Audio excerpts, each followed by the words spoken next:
Welcome to Scigest, your fortnightly science from the Bioeconomy Science Institute.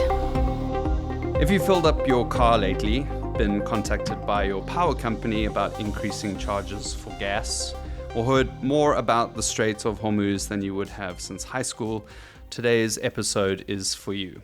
All of these moments point to one thing, and that's energy. Hi, I'm Darryl Herron, and welcome to another Scigest podcast. I'm joined by Dr. Paul Bennett, the Portfolio Leader for Integrated Bioenergy at the Bioeconomy Science Institute, Maiangi, Taiao. Paul has a lot of experience in the integrated energy sector, having worked for petrochemical companies in the past and worked as an independent consultant. More recently, he's worked on other fuels, such as biofuels. Today, we will discuss a solution that could ease the current energy pressures and move New Zealand towards a more sustainable, environmentally friendly future, bioenergy. Welcome, Paul. Hello. So energy, fuel, biofuel, bioenergy. I threw a lot of those terms out in my introduction, but we're focusing on bioenergy. So what is bioenergy? So bioenergy is any form of energy that comes from biogenic sources. And by biogenic sources, I'm talking about wood, I'm talking about residues from agriculture, the like. And those materials, those biogenic materials, can be converted into energy products of a range of different sorts, either liquids, gas, or solids, replacing the equivalent fossil fuels in those sectors. So bioenergy technology is not a new thing. It's been around for decades. Countries like Denmark have made bioenergy a cornerstone of their energy supply. Denmark began this process after the oil embargo in 1973. Kind of feels like deja vu today. And today they're the envy of many European countries. Unfortunately, Denmark is just a handful of economies that have a sizable bioenergy portion for their supply. Now, Denmark doesn't have enough feedstocks to supply their combined heating and power plants, and they rely on American and other European countries for that supply. So does New Zealand have enough feedstocks to meet our electricity and heating demands? Yeah, I think first of all we should talk about Denmark and why it went and embraced bioenergy, and Brazil did the same during the same time, the oil embargo. And it was really around energy security, which is really pertinent today with what's going on in the Gulf of Hormuz. But more latterly, bioenergy has become more interesting from a greenhouse gas emission reduction perspective. And New Zealand, it's around the economy as well, local economy and access to market. So there's a whole range of different reasons for wanting to pursue bioenergy. In terms of feedstocks and feedstock availability, we're in a very, very lucky place, enviable from many countries' perspectives. We have enough biomass. You look at our production forests, there's lots of residues left there. We have a lot of underutilized land that could be converted into bioenergy feedstock production. And, we have a absolutely fantastic climate to grow stuff.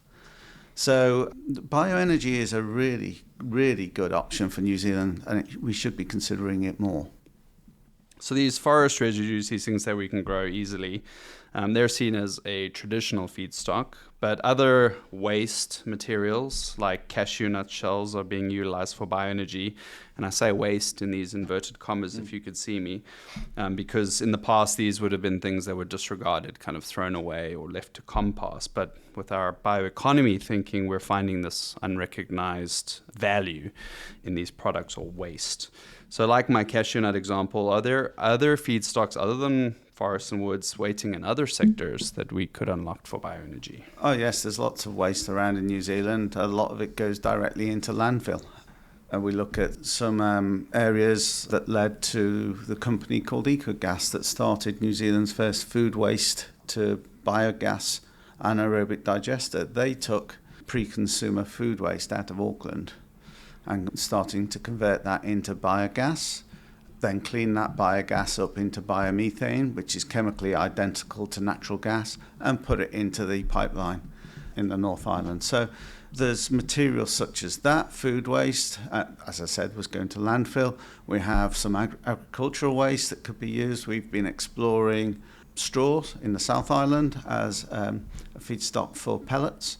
Some countries use a lot of animal manures, and I know we have issues with, it's not necessarily an issue. We allow a lot of our animals out on the paddock, and so collecting those manures is difficult. But if we've got sheds, dairy sheds, then we can collect that material from those. So there's a whole range of different wastes that could be utilised and end up in different sectors of the energy market, whether it's gas, solids or liquids. And I should also say, in New Zealand, we're not just starting from scratch here. About 7% of our total energy supplied in New Zealand is bioenergy. And that's predominantly the wastes that are used in sawmilling or in pulp and paper that have always traditionally been used for energy purposes on that site. However, we're now starting to see other companies, other sectors starting to become interested in bioenergy, such as the dairy sector. So I take it we're already doing some of this. So there's not a huge amount we need to change in terms of our infrastructure to all of a sudden grow our bioenergy. We don't have to be reinventing things or implementing new power lines or gas lines or building completely new stations, things like that. We don't really need to be developing new technology. We need to be deploying the technology that we do have. And we need to really start thinking about how we manage our wastes and how we get it to a point of view. So, again, using a forest as an example, we're cutting trees down across a whole landscape. We really use about half of the volume of a tree in saw logs and other logs. It's how you get that other 50% to a point of use in an economic way and in a sustainable way. So these products that we gather from, whether it's from forestry, from agriculture, from dairy, they need to be turned into a product that we can use. So in terms of forestry, they make these pellets that you've referred to a few times now. Wood chips, pellets, what's the difference with those? There's two types of pellets. There's what's called white pellets, which is basically just compressed sawdust.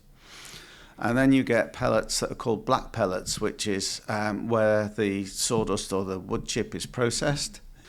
It's heated to about 200 odd degrees centigrade, drives off all the moisture, starts converting some of the structure of the wood, and it becomes a lot more brittle. It can then be compressed, and when it's compressed, it's much more energy dense than wood or wood pellets. And so that allows you then to use those black pellets in existing boilers without any major changes. Genesis at Huntly are looking at doing that, and they're talking about wanting about 500,000 tonnes of black pellets. How do those black pellets compare to a piece of coal in terms of the energy? Do you have to use more of those black pellets? No, in terms of energy density, they're about the same as a low quality coal. And so, as I said, they can be used in existing boilers that have been designed to run on those subbituminous coals. They can be ground in the same way as coal. They can be delivered into the boiler in the same way as coal, and they produce the same amount of heat as coal. So no major changes in the infrastructure at the site required. Yeah, so no change in the energy that they make compared to coal, the infrastructure they make, how you store it, how you use it. It's almost a perfect substitute. Yeah. Right. And what would you say the cost is looking like for those pellets versus coal, like a ton? Pellets going to be more expensive? Pellets will be more expensive. Bioenergy will generally be more expensive than fossil fuels.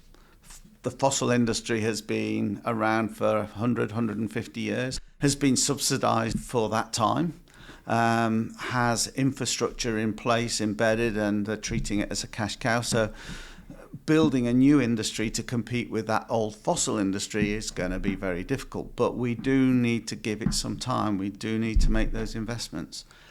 And, you talked about the oil shock in the 70s. That's exactly when Brazil started its bioethanol program. And at the time it started to about 20 years after, they managed to reduce the cost of ethanol production by 70%. And that ethanol is now competitive with petrol. So the integration, having it more broadly available, would bring down the cost eventually, but you'd have to get there first. So there's this cost paying up front, but the benefits can be realized later on. It was integration and technical development that drove those costs down. And that's technical development both in the growing of sugarcane, improving the productivity of that sugarcane, and then in the processing of the sugarcane. So technology leaps in both of them only when investments were made. Was Brazil having to grow a huge amount of sugarcane once they'd realized that this was a direction they wanted to move, or was sugarcane something that was just readily available and they're like, there's a space to use this? There was space to use it, absolutely. They had some expertise in growing sugar and sugarcane and producing sugar. But when they realized that they could do it really, really well, they started expanding. And in the 70s was when they really expanded and started producing bioethanol as well. So their factories now are like swing factories. They can produce anything from about 40 to 60% of one of the products and then 40 to 60% of the other, and they swing between the two depending on what economics look like at the particular time. Yeah, being able to play is really beneficial when there are swings in the market and things are changing. You've got the option to spread your risk a little bit, so that's great in terms of energy production if you've looking at what's happening with oil, if you've got other options you can play with. So the current energy crisis, as we know, is hitting the pockets of consumers like yourself and me, but it's also making it very difficult for businesses and industry here in New Zealand. I was reading, and this is now a few weeks ago, that Duke in New Zealand were looking to close 2 of their northern mills, citing rising energy costs, but also a weaker global market. I've since seen that they're looking at a buyer now for those mills. But it would be quite difficult if those mills had to close. That would cost about 200 jobs and have devastating effects on those small towns that those industries operate in. And several mills have closed over the years due to rising energy costs. So having bioenergy as a more sizable portion of our energy supply would absorb some of the impacts we're seeing with global energy shocks, like what's happening in the Middle East. And bioenergy could potentially keep our businesses running, saving jobs and continuing to drive our economy forward, having stalled a few times since COVID. But that's not all, really. Growing bioenergy also comes with the creation of jobs. And in New Zealand, unemployment has been the focus of many political discussions recently, and it doesn't seem to be getting any better. In April, the Bank of New Zealand lowered their growth forecasts and saw the unemployment rate probably rising to about 5.8% later this year. So we looked at bioenergy not just for the production of energy, but for also the creation of jobs. Where do you think those jobs would come from? We spoke a little bit about getting the biomass from the forest. Yeah. That would be one logical point. But where else would we see this job creation? So with biomass, you don't want to transport it very far from where you're growing it.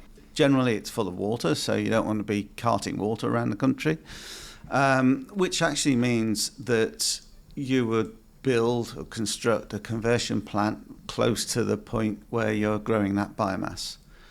So a bioenergy system would be certainly much more distributed than a typical oil refining system where, we had one big oil refinery up in Marsden Point.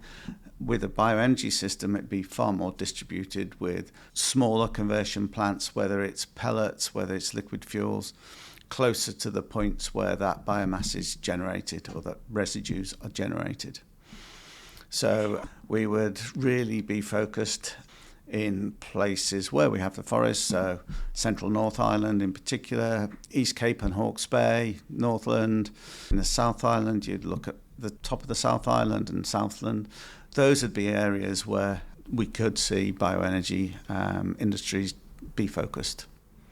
And just to go back to your question about the economy and the impact on the economy of what's happening at the moment in the Gulf of Hormuz, energy resilience is becoming really popular conversation point at the moment. It is really important. Anything that we can do to lessen the impact of those sort of energy shocks has to be a good thing. And obviously we've had the Gulf of Hormuz at the moment, but we've had other similar shocks recently. And bear in mind that we've closed Marsden Point Refinery. We closed that 4 years ago, so we're reliant on product, not just crude. We've stopped exploring for new gas off Taranaki, and so our gas production has halved in the last 10 years. So we really need to start looking for some domestic energy sources, and bioenergy and other renewable energy technologies are ideal. And if you can get those sort of onshore, even better, right? If you can grow them here rather than bringing pellets in from overseas as well. Absolutely. Got enough. Absolutely. I would argue that New Zealand has the opportunity to export pellets as well. So there's an export earner there. So there is an export component as well, yeah. Nature's Flame, the pellet manufacturer that's based up in Taupo, about a third of their produce is exported.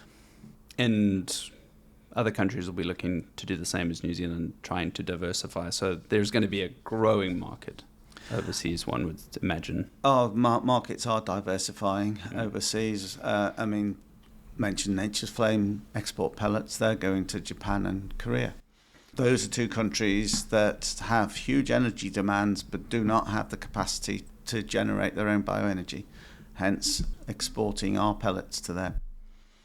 Now, we've been talking about economies and jobs and businesses, but all of this would be for naught. Any kind of gains we make would all be undone if we were not able to manage the climate crisis.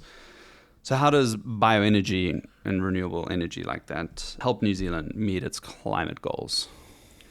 So bioenergy, if done right, is net zero in greenhouse gas emissions. You have to think about the short cycle carbon emissions. That's the technical term people are using now, which basically means, yes, when we burn biomass, when we burn a piece of wood, we produce CO2.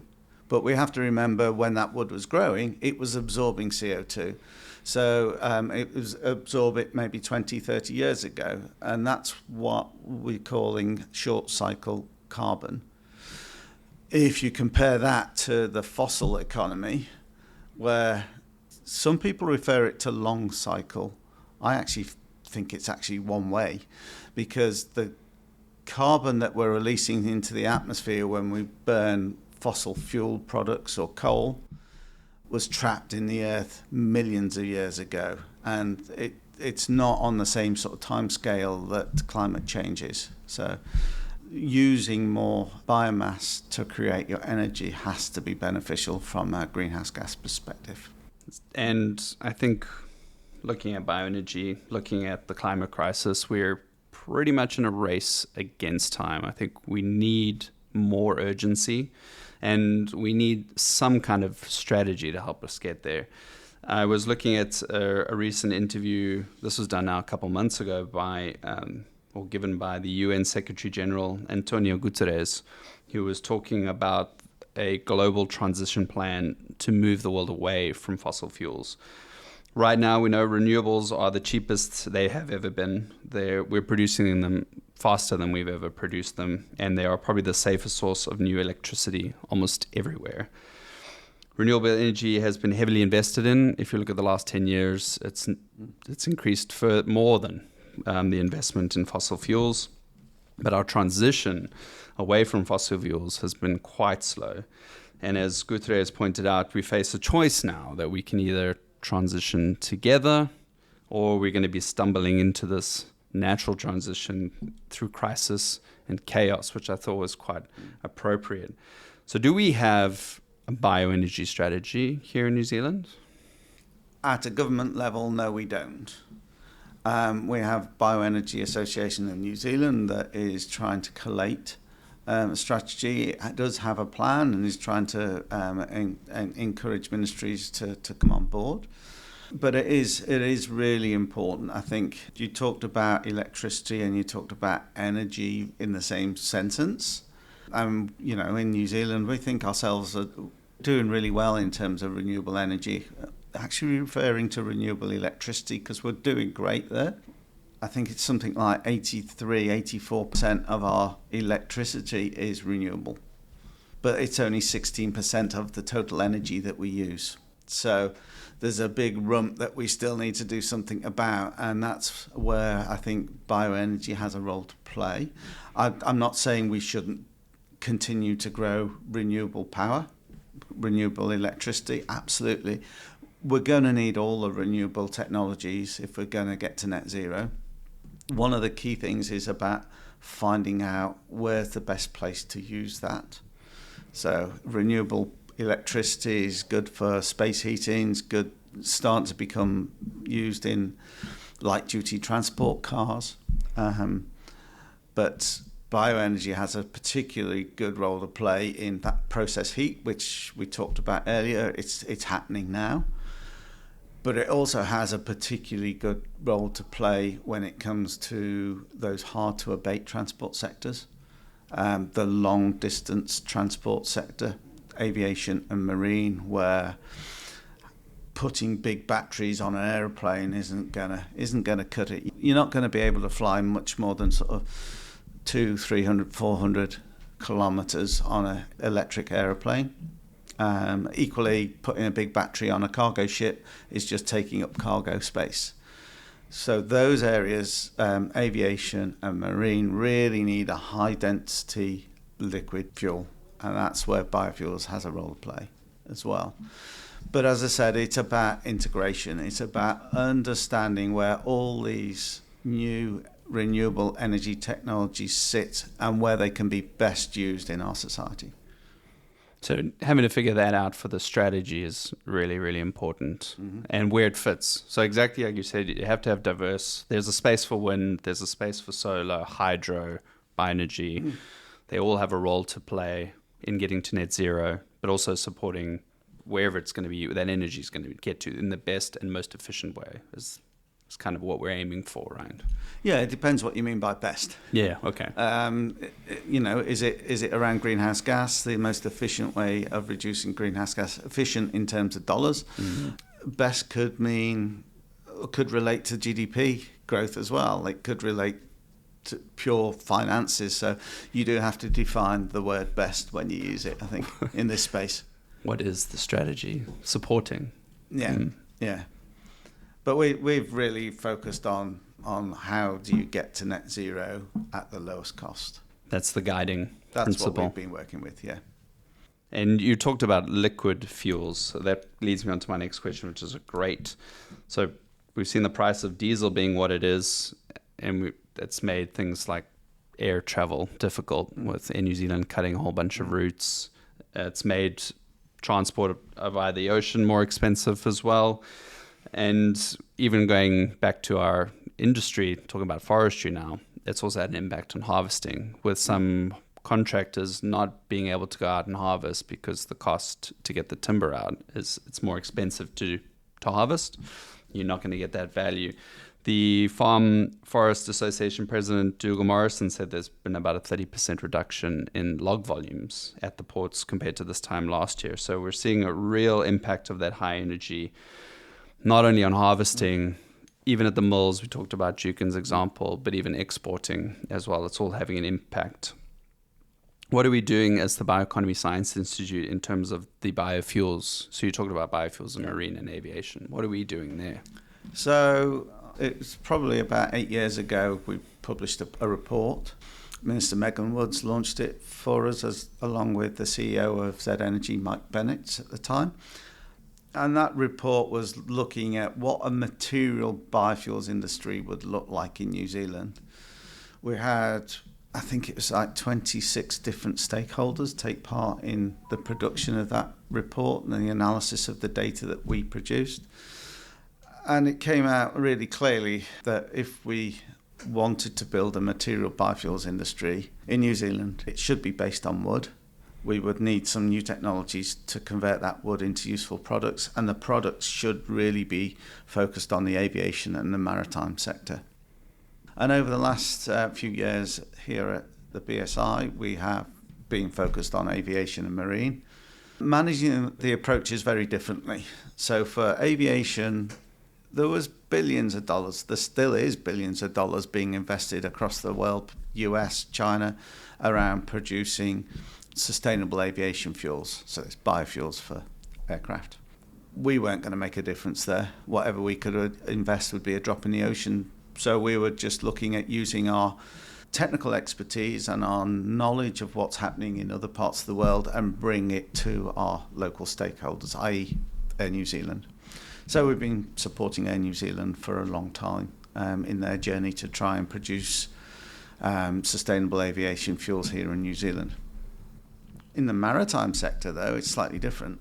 We recognised that all the attention was on aviation fuels, nothing on maritime fuels, yet the CO2 emissions from the two sectors are about the same. So why isn't anyone focusing on the maritime sector? So we decided that's where we were going to put our research effort and our research capital in trying to produce a liquid fuel out of wood. And that's something that we've achieved. We've now got a company called BioWave that is looking to commercialise BSI technology to reduce CO2 emissions from shipping.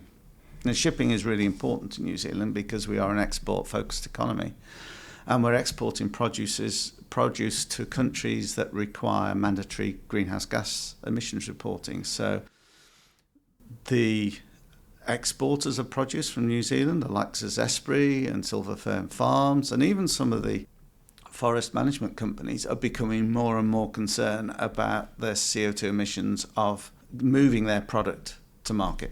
So, yeah, we've spent a lot of time focusing on that area.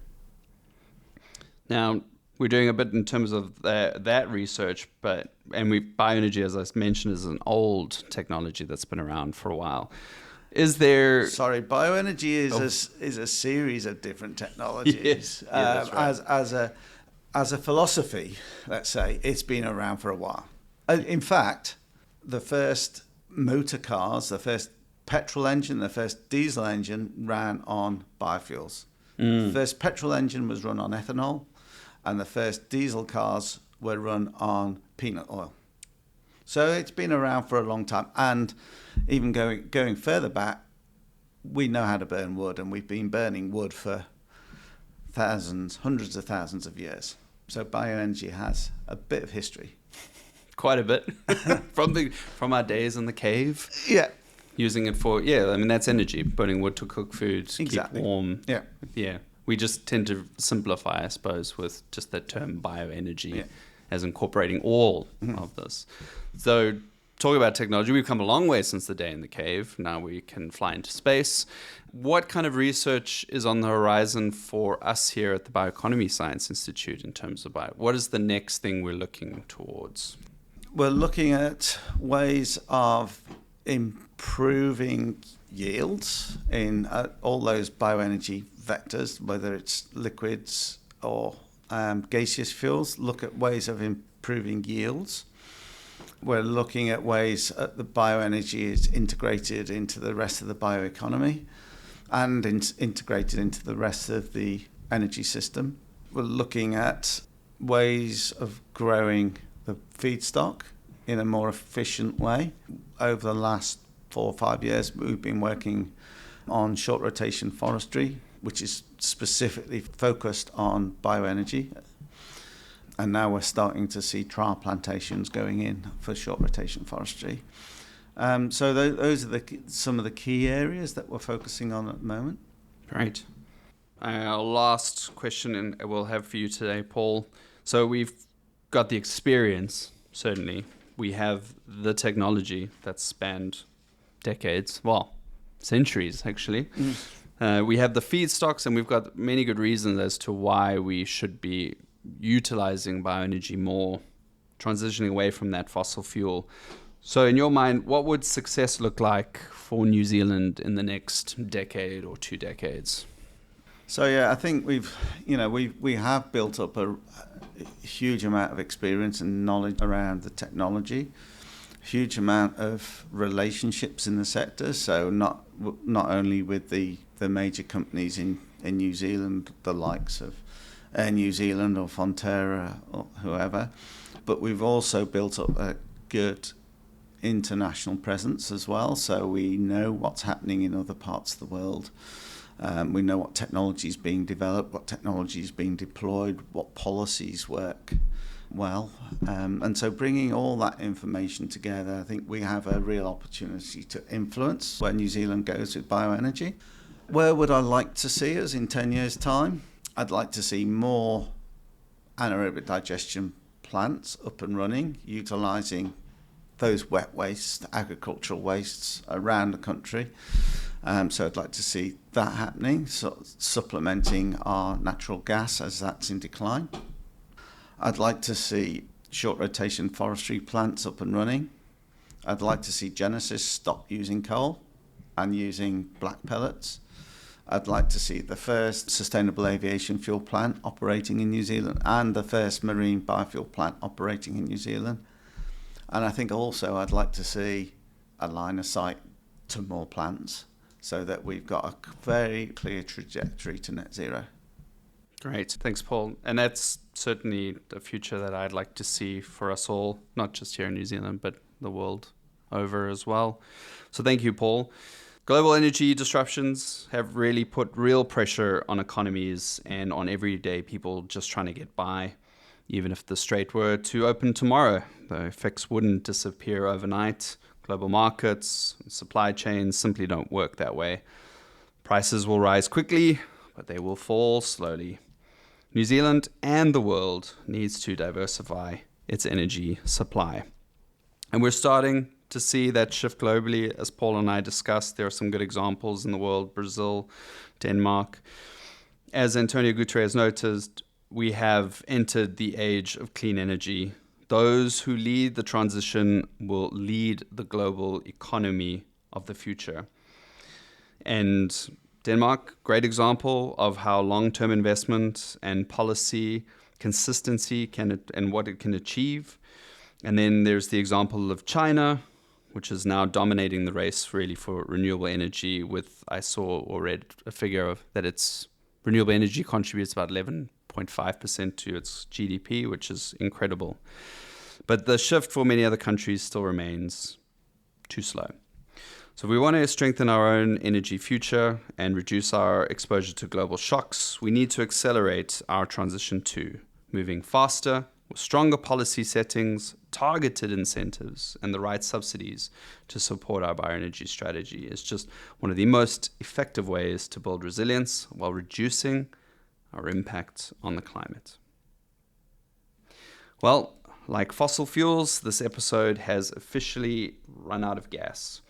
Very big thank you to Paul for energizing the conversation and for talking to us about something you are incredibly knowledgeable about. It was an absolute pleasure to sit and talk to you about bioenergy. I certainly learned a lot. And thank you to everyone who listened to another fantastic Scigest podcast. Don't forget to check us out on our Scigest pages for more information and our past episodes. And remember to subscribe and follow us on your favorite podcast platforms. We promise that we are a renewable resource. Until next time, this has been Scigest.